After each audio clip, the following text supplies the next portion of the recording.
लगातार ईवीएम पर सवाल उठ रहे हैं, फिर भी चुनाव आयोग बिल्कुल इस पर संज्ञान नहीं ले रही है। इसी मुद्दे को लेकर के आज हमारे साथ में बात करने के लिए बहुजन मुक्ति पार्टी के जिलाध्यक्ष लक्ष्मण राम जी हैं और माले से जो हैं कैलाश पासवान जी हैं और आरजेडी के प्रवक्ता रमेश यादव जी हैं और कांग्रेस के जिलाध्यक्ष अरविंद जी भी जुड़ चुके हैं। तो आइए हम चलते हैं इस मुद्दे को लेकर के। सर, जिस तरह से ईवीएम पकड़ा रहा है और यूपी में, तो इस मुद्दे पर आप क्या कहेंगे? इस मुद्दा में हमारी जो है गठबंधन की जो सरकार है हर समय निंदा करते रही है कि हम लोग को बैलेट पेपर से ही जो है कि चुनाव कराया जाए। इन्होंने जो भी काम कर रहे हैं ये सब समझिए कि चोरी लुकी से, जब नहीं तो कभी तो मशीन चोरी हो जाना तो कभी घपला कर देना, ये सब इनका साजिश है।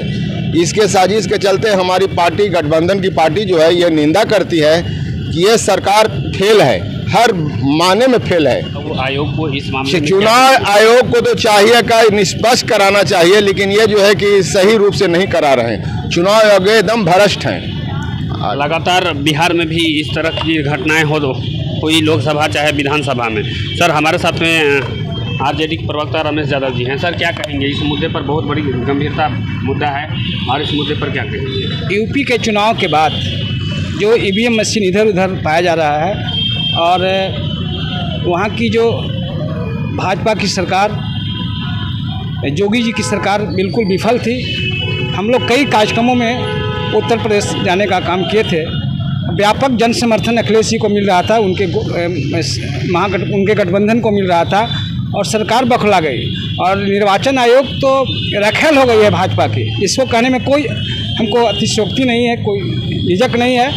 या निष्पक्षता की तो बात कीजिए मत, बिल्कुल उनकी पॉपुलरिटी की जेबी संस्थान हो गई है और नरेंद्र मोदी के इशारे पे जोगी जी को बचाने का भरपूर प्रयास किया जा रहा है। जैसा कि बिहार विधानसभा में आपने देखा कि तेजस्वी जी की सरकार बन रही थी, सब जगह जीत रहे थे और अंतिम में ये लोग ड्रामा करके और चुनाव हराने का काम किया।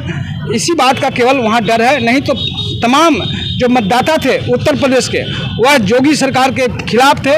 जन सैलाब उमड़ रहा था आम सभाओं में और हम लोग चंदौली भी गए थे और कई जगह पे गए जहाँ पर गोरखपुर जो बाबा का जो गढ़ कहा जाता है जोगी जी का, वहाँ भी देख लीजिए स्थिति क्या होगी। लेकिन ये लोग जो ईवीएम बदलने का काम कर रहे हैं, खेल खेल रहे, बन रही थी, सब जगह जीत रहे थे और अंतिम में ये लोग ड्रामा करके और चुनाव हराने का काम किया।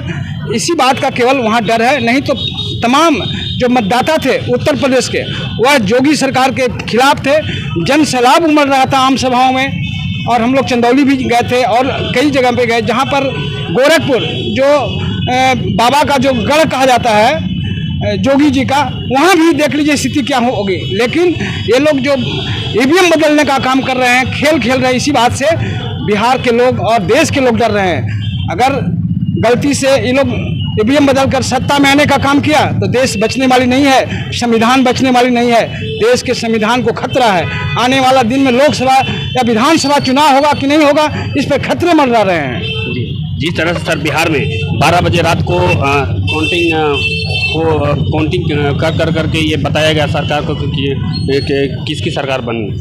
और दूसरी बात है कि लगातार तेजस्वी यादव भी इस पर मामले को लेकर के रोड पर आने की बात कहे, लेकिन फिर भी वो शांत हो गए।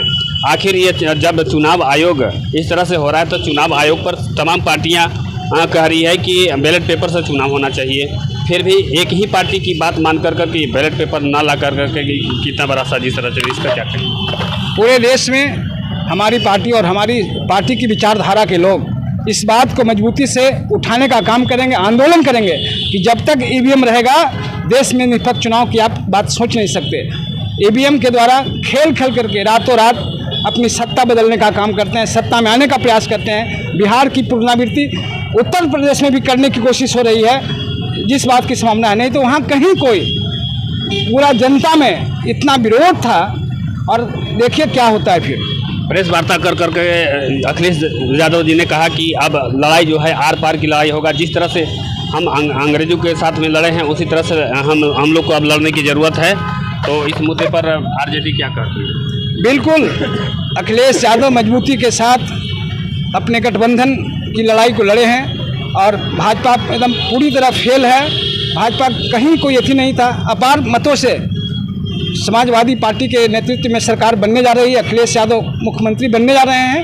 अगर गड़बड़ी होती है तो हम लोग पूरे देश में इसका पुरजोर करके विरोध करेंगे और ईवीएम हटा करके बैलेट से चुनाव की मांग करेंगे निर्वाचन आयोग से। लेकिन निर्वाचन आयोग, मैं पहले भी कहा कि उनकी रखेल है। था मैं तो दूसरा काम से गया था, तो ये तो काम निर्वाचन आयोग का है कि कैसे बाहर में मिला, वो दूसरा दिन मिल रहा है, तीसरा दिन मिल रहा है। टाल मटोल ये बयान दिया गया। दूसरी बात है कि हमारे साथ में आज बहुजन मुक्ति पार्टी के जिलाध्यक्ष लक्ष्मण जी हैं। सर, ये लगातार बावन मिश्राम साहब ईवीएम भंडाफोड़ का परिवर्तन यात्रा पूरे देश भर में निकाले और आज जो कल कह रहे थे बावन मिश्राम, आज वो सही होते नज़र आ रहा है। ऐसे में बहुजन मुक्ति पार्टी भी यूपी में चुनाव लड़ रही थी। ऐसे में आप क्या कहेंगे जिस तरह से ईवीएम घोटाला हो रहा है? पहले तो आपको बहुत बहुत धन्यवाद जो इस मीडिया के माध्यम से लोगों को जागृत करने का जो काम कर रहे हैं। लेकिन मीडिया भी सही चीज़ को बताया जाता है, क्योंकि जितने भी विद्वान लोग हैं, चाहे वो बाबा साहब हो और भी सारे लोगों को कथन है कि शिक्षा वही होता है जो सही गलत को पहचान सके, और शिक्षित वही होता है जो गलत को गलत कह सके और सही को सही कह सके, अन्यथा वो शिक्षित नहीं हो सकता है। बार बार हमारे बावन मिश्राम साहब ने ईवीएम के बारे में लोगों को बता रहे हैं कि ईवीएम से ही घोटाला हो रहा है, ईवीएम के चलते ही हम लोगों को सरकार नहीं बन पा रहा है, या जो भी हो रहा है सारे ईवीएम के ही चलते हो रहा है। तो हम लोग निर्वाचन आयोग से बार बार आग्रह करते हैं, बार बार जुलूस निकालते हैं कि इसको हटाया जाए। एक तरफ सारा दुनिया है, भारत चिल्ला रहा है कि विदेशी चीज़ों को इस्तेमाल नहीं करना है, और दूसरी तरफ ईवीएम इस देश का है नहीं, दूसरे देश से लाया गया है, फिर उसको इस्तेमाल क्यों करते हैं? जब सारे लोग, सारी पार्टियां जब चिल्ला रही है कि हमको ईवीएम से नहीं वोट चाहिए, हम लोग बैलेट पेपर से ही वोट डालेंगे, तो फिर इसमें निर्वाचन आयोग साफ साबित होता है कि निर्वाचन आयोग ने एक बीजेपी के हाथों बिका हुआ है।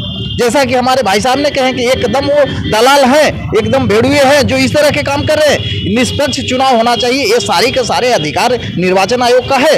अगर निर्वाचन आयोग चाहे तो मिनटों में ईवीएम को हटाया जा सकता है, लेकिन ईवीएम को जब नहीं हटाया जा रहा है, इसका मतलब साफ जाहिर है कि इससे गड़बड़ी कर करके बीजेपी का सरकार को कायम रखना चाहते हैं। धन्यवाद। तो बावन मिश्राम साहब ने भी कहे थे कि जिस तरह से चुनाव आयोग ईवीएम चोर है और चुनाव आयोग चोरों का सरदार है, आज ये सही दिखते हुए नज़र आ रहा है। और ये तमाम पार्टी के लोग जो थे, जो अपनी बात को रख रहे थे, अपने विचार को रखे, और आगे देखिए अब कल क्या होता है उस